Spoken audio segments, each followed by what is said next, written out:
Hello दोस्तों, welcome to NCERT warriors. मेरा नाम अजीत शर्मा और आज आप देख रहे हैं उत्तर प्रदेश मास्ट्रो। यानी क्या है, इसमें हम पूरे उत्तर प्रदेश का निचोड़ देखेंगे। हर एक दिन एक एक पार्ट को हम करेंगे, जिससे आप इसको तैयार करते रहिएगा और तैयार करते करते इस पूरे यूपी स्पेशल को हम लोग पढ़ लेंगे। जिससे क्या होगा, हमें बेनिफिट इसका क्या मिलेगा कि एक एक क्वेश्चन हमारा यहाँ से कवर हो जाएगा। चलिए सबसे पहले देखते हैं कि उत्तर प्रदेश सामान्य परिचय। तो सबसे पहले जब शुरू होती है तो हम बात करते हैं अवस्थिति के बारे में। तो कर्क रेखा के उत्तर में स्थित क्या है, भूअवेक्षित यानी लैंड लॉक्ड भारतीय राज्य है। अक्षांश से जो अवस्थिति है इसका 23.5 डिग्री 52 मिनट नॉर्थ से लेकर 31 डिग्री 28 मिनट नॉर्थ तक है। देशांतर अवस्थिति 77 डिग्री 30 से लेकर 84 डिग्री तक है।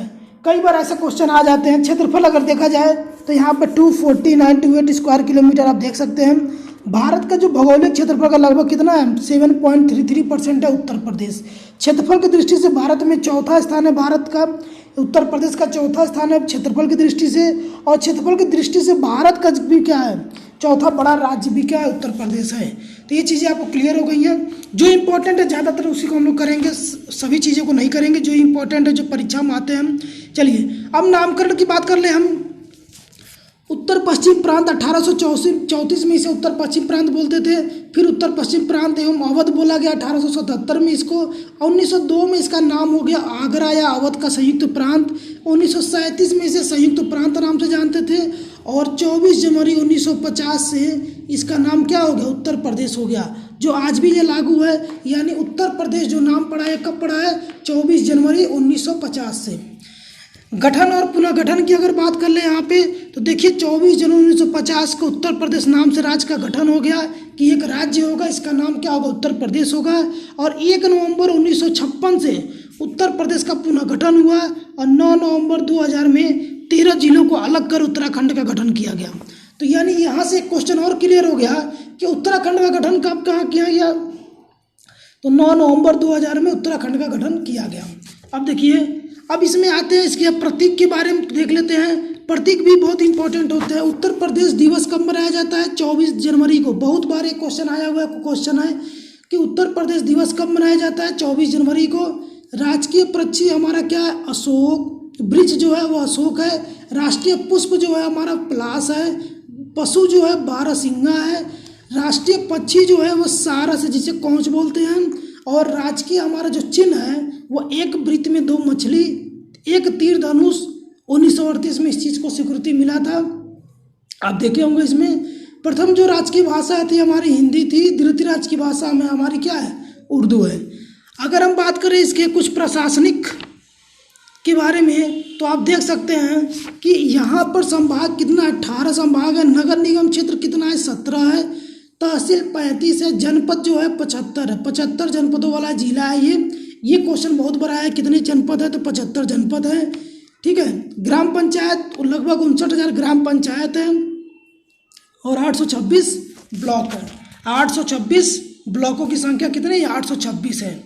इसके बाद कुछ विधायिका पार्ट को देखा जाए तो यहाँ पे आप देखेंगे कि ये इम्पोर्टेंट, यहाँ से जो इम्पोर्टेंट आता है उसके बारे में बता रहा हूँ कि उत्तर प्रदेश दिवस जो है 24 जनवरी को।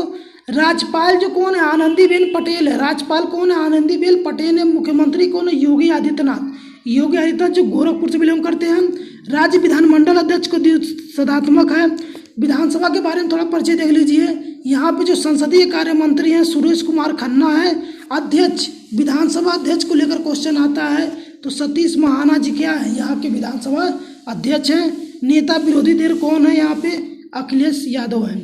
विधानमंडल परिचय में देखिए सभापति कौन है, कुंवर मानवेंद्र सिंह है विधानमंडल के। और नेता सदन कौन है, केशव प्रसाद मौर्य हैं। केशव प्रसाद मौर्य हो जाते हैं। अगर बात करें सदस्यों की संख्या, लोकसभा में कितने सदस्य हैं, 80 सदस्य हैं। राज्यसभा में सदस्यों की संख्या कितनी है, 31 है। विधानसभा के सदस्यों की संख्या 403, यानी लोगों टोटल कितनी विधानसभा सीट है, यहाँ पे 403 है। और विधान परिषद जो सीट है वो 100 है। देखिए यहाँ पर विधान परिषद बनाया गया है तो यहाँ पर कितनी सीटें हैं, 100 सीटें हैं। विधानसभा कितने सीटें हैं, 403, ये इंपॉर्टेंट है। और लोकसभा के 80 सीटें हैं। तो ये भी काफ़ी इंपॉर्टेंट, क्योंकि ये जो पार्ट है वो इम्पोर्टेंट इसलिए है क्योंकि कई बार यहाँ से क्वेश्चन पूछे गए हैं। कई बार यहाँ पर सीटों को लेकर क्वेश्चन पूछे गए हैं, तो ये बहुत इंपॉर्टेंट हो जाता है। लोकसभा 80 सीट, विधानसभा 403, विधान परिषद 100 सीटें। ठीक है। तो ये चीज़ें क्लियर हो गई आपकी। अब देखिए कुछ राष्ट्रीय जो हमारे प्रतीक है उसके बारे में हम देख लेते हैं। देखिए ये है बारहसिंगा, जो उत्तर प्रदेश का राज्य पशु है। बारहसिंगा जिसे हम सेरेबस डुलेसिस के बड़े शाखाकार सींगों वाला मृग जाति का सुंदर प्राणी है। इसकी कंधों पर ऊंचाई 135 सेंटीमीटर, वजन इतना आता है। ठीक है, बारहसिंगा प्रदेश के दुधवा राष्ट्रीय नेशनल पार्क और आसपास के वन क्षेत्रों में कतरनिया घाट वन जीव विहार में पाया जाता है। बड़े झुंडों में रहता है। तो इसका अधिनियम यानी बारहसिंगा वन अधिनियम 1972 में लागू किया गया था, बनाया गया था। तो यहाँ से देखिए बस प्रतीक आता है, ज़्यादा इसके डीप में नहीं आता है। राज्य पक्षी सारस है हमारा। उत्तर प्रदेश का राज्य वृक्ष जो है वो सीता अशोक है। ठीक है, अब देखिए इसके बाद राज्य पुष्प क्या है हमारा, पलाश है।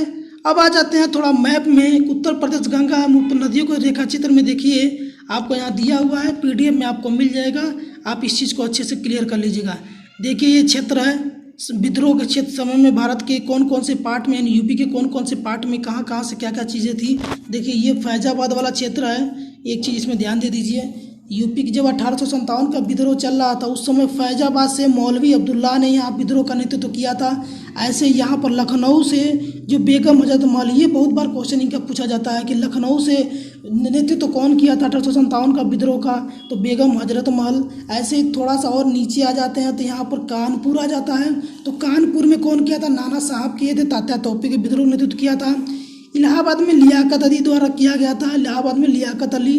बलिया में मंगल पांडे द्वारा, बलिया में मंगल पांडे का जन्मस्थल था, उनके द्वारा किया गया था। बगल में आ जाते झांसी में रानी लक्ष्मीबाई थी, मथुरा में देवी सिंह थे, मेरठ में ये विद्रोह तो सिपाही द्वारा विद्रोह शुरू हुआ था, कदम सिंह द्वारा नेतृत्व कर रहे थे यहाँ पे।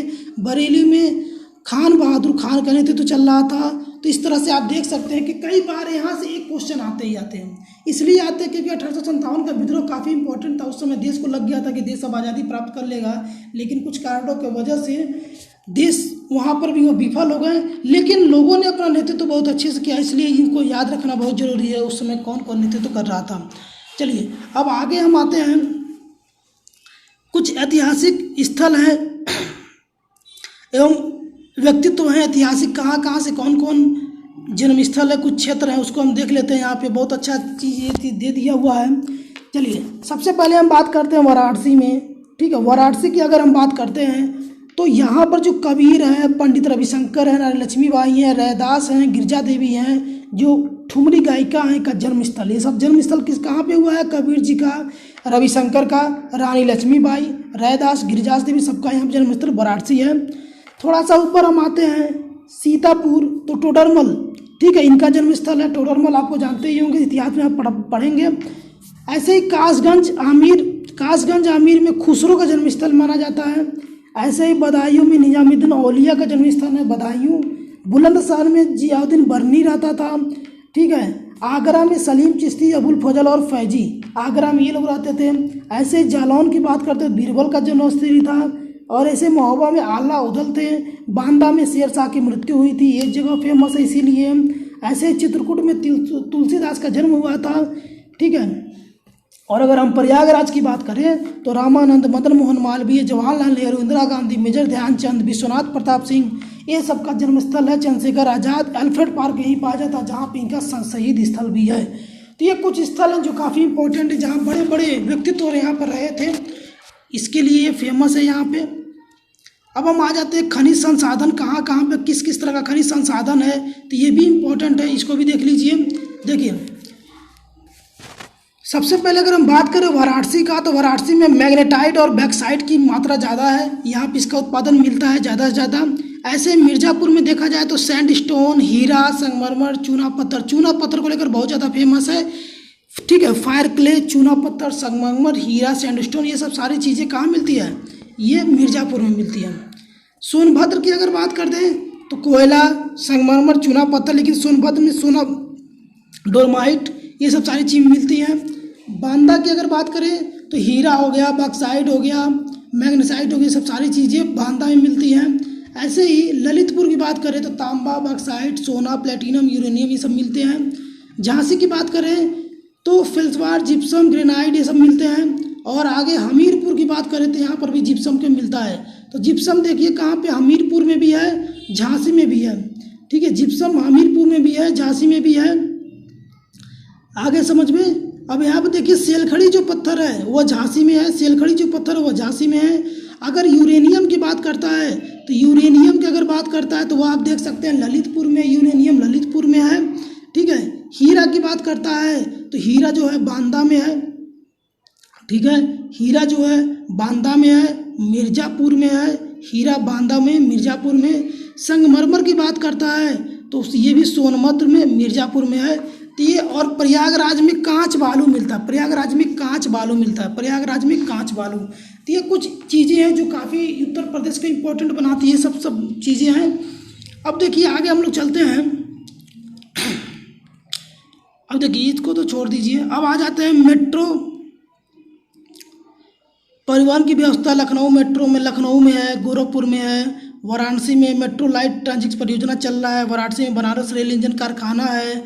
ठीक है, प्रयागराज में केंद्रीय रेल विद्युतीकरण संगठन है, रायबरेली में मॉडर्न कांच फैक्ट्री है, लालगंज में कानपुर मेट्रो रेल परियोजना चल रहा है, आगरा में भी ये चल रहा है। एयरपोर्ट की अगर बात करें तो एयरपोर्ट काफ़ी इंपॉर्टेंट है, कई बार एयरपोर्ट को लेकर क्वेश्चन पूछे जाते हैं।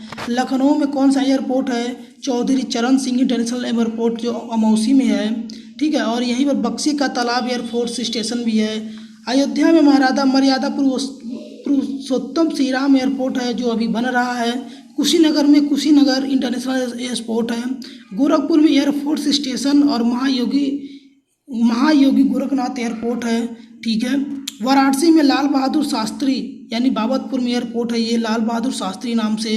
प्रयागराज में बमरौली एयरफोर्स स्टेशन है और एयरफोर्स सेंट्रल एयर कमांड मुख्यालय भी कहाँ पे है? प्रयागराज में है। ऐसे ही अगर देखें तो कानपुर में चकेरी एयरफोर्स स्टेशन है। आगरा में देखिए, आगरा में बात करें तो आगरा राष्ट्रीय पैराशूट प्रशिक्षण कॉलेज भी है और खेरिया एयरफोर्स स्टेशन भी है। गौतम बुद्धगंज में जेवर है जो काफ़ी इंपॉर्टेंट है, बड़ा है और निर्माणाधीन है अभी। गाजियाबाद में हिंडन एयरफोर्स स्टेशन है, हिंडन, और सहारनपुर में सरसावा एयरफोर्स स्टेशन है। तो ये कुछ मेन क्षेत्र है हमारे, ठीक है, जो यूपी के हैं और काफ़ी इनके वहाँ कहाँ पे क्या क्या एयरपोर्ट स्टेशन है उसके बारे में हम लोगों ने यहाँ देख लिया। अब एक जनपद एक उत्पाद के बारे में, ये काफ़ी इंपॉर्टेंट है, इसको भी देख लेते हैं। एक जनपद एक उत्पाद, ठीक है। अब देखिए एक जनपद एक उत्पाद की अगर बात करता है तो सबसे पहले हम मैप के द्वारा देखेंगे। सबसे पहले जो आ जाता है देखिए यहाँ पे हम शुरुआत करते हैं पीलीभीत से, यानी पीलीभीत जो फेमस है किसके लिए? बांसुरी से। फिर गेहूं का डंठल जो है, देखो यहाँ पर इसको मिला हुआ वन डिस्ट्रिक्ट वन प्रोडक्ट में गेहूं का डंठल किसको मिला हुआ? हस्तकला से बहराइच में। ऐसे ही चिकनकारी लखनऊ में। उसके बाद चिकन करी जो आप जानते हैं वहाँ पे बहुत फेमस है। काला नमक चावल जो है वो सिद्धार्थनगर से, काला नमक चावल जो है वो सिद्धार्थनगर के लिए है, ठीक है। बिंदी का उत्पाद जो है बलिया के लिए फेमस है, बिंदी वहाँ पे ज़्यादा मात्रा में बनाया जाता है। काली मिट्टी की कलाकृति आजमगढ़ में है, काली मिट्टी का। ऐसे ही बनारस रेशमी साड़ी के लिए बनारस फेमस है। कालीन जो है भदोही के लिए है। ऊनी कालीन जो है दरी जिसे बोलते हैं जौनपुर में बनाई जाती है। आंवला जो है प्रतापगढ़ के लिए फेमस है। ऐसे ही सजर पत्थर जो है वो शिल्प बांदा के लिए है। गौरा पत्थर शिल्प महोबा के लिए है। कन्नौज में बात करें तो सेंट प्रसिद्ध है, सेंट के लिए, इत्र के लिए। अलीगढ़ जो है ताला के लिए फेमस है। हॉर्नबोल क्या है? ये संभल के लिए है।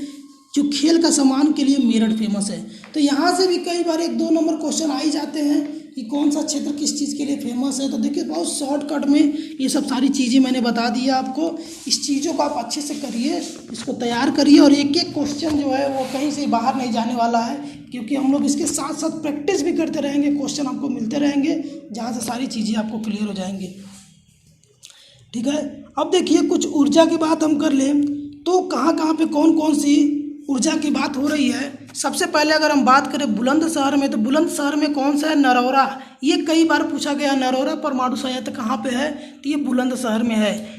इसके बाद अम्बेडकर नगर में एनटीपीसी है, ठीक है। इसके बाद सोनभद्र में आ जाइए तो एनटीपीसी सिंगरौली है। रिहंद बांध जो है यहीं पे है।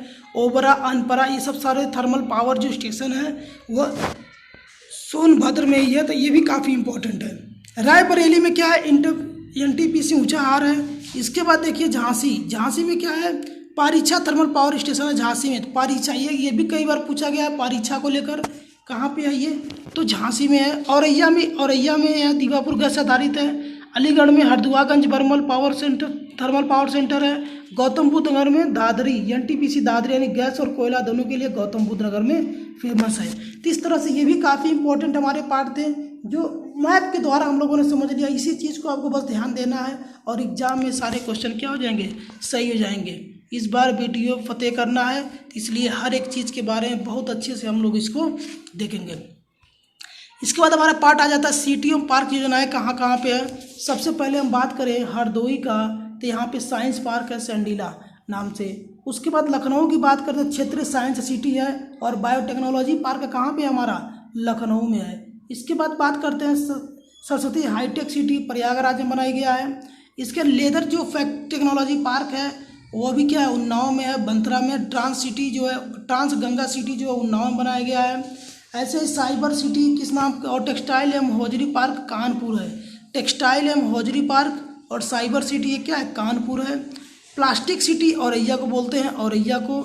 इत्र पार्क जो है कन्नौज है, इत्र पार्क कन्नौज में बनाया गया है। ऐसे ही देखेंगे नॉलेज पार्क ग्रेटर नोएडा में। इलेक्ट्रॉनिक सिटी नोएडा में। टॉय सिटी नोएडा में, गौतम बुद्ध नगर में, सारी चीज़ें हैं।